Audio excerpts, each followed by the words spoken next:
Our first hint Wisconsin was in the hunt for Foxconn came in June when President Trump was in Waukesha for a roundtable discussion on jobs. The state had been tight-lipped, but President Trump, out of nowhere, talked about negotiations with an unnamed major manufacturer that, quote, would give the governor a happy surprise very soon.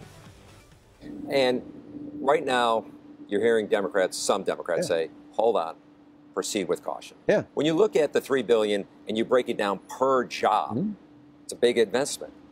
Can the state afford that investment? Well, I think the question is, how can we not afford it? It's why Peter Barker, the leader of the Democrats in the state assembly, is charging forward along with Robin Boss. This is one of those, much like we did with the arena, where it was a good investment long term. It got good, broad, bipartisan support. I believe for everybody who cares about jobs, and you know the critique sometimes I've gotten in the past is, why aren't Republicans focused on jobs? This is the biggest jobs announcement in the history of the state. It is something that we never would have even been considered for had we not made positive changes. And we know on top of this, one of the other legitimate concerns that I expect would come out of this isn't just from those on the left, but from other businesses in this state who say, hey, our unemployment rate is about the lowest it's been ever in most counties. As a state, it's the lowest it's been since 1999. I hear it all the time, workforce is an issue. How can you bring in all these new jobs? Well, I say the key with that is, we believe this is so big, this is why I talk about Wisconsin Valley.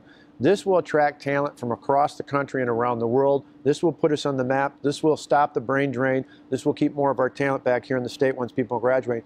These things will actually help us find more people, because someone will come in to work for Foxconn, maybe an engineer who comes from another state, graduates from another college or university and says, I want to work there in the state of Wisconsin in this new great ecosystem they're building there with all this high tech and innovation.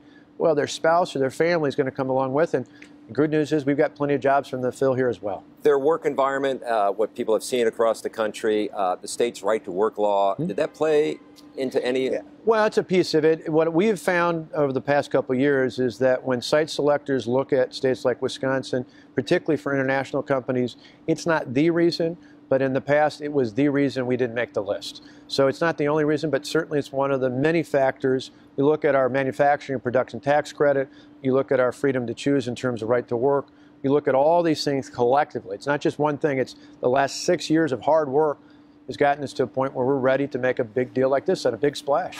President Trump was in town. You talked about the April visit. That got the ball rolling. But you were with them at the roundtable discussion in Waukesha, and he pretty much then dropped that big hint. Yeah.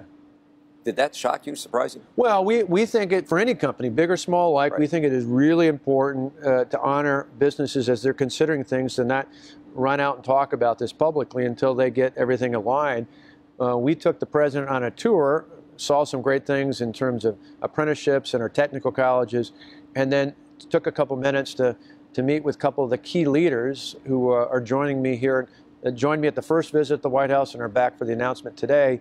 And they had a good chat with the president, who was ecstatic about the progress, but we weren't ready to announce anything, and he got just about as close as you get. So what were you thinking there at that moment? Well, it was a big gulp. I was like, oh my gosh, is he going to announce this before we even sealed the deal? Buy American, hire American. Played a big role? Yeah, I think there's no doubt both in that executive order, which he signed in Kenosha at Snap-on Tool, combined with his talk, both during the campaign and since then, about pushing back on saying, hey, companies that operate in other nations, if those nations treat our products differently than they treat their own, we need to level the playing field.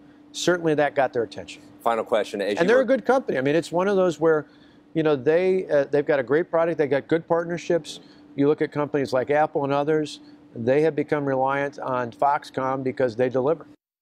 Still to come, all systems go for Wisconsin. How the state was able to win over Foxconn's Terry Go.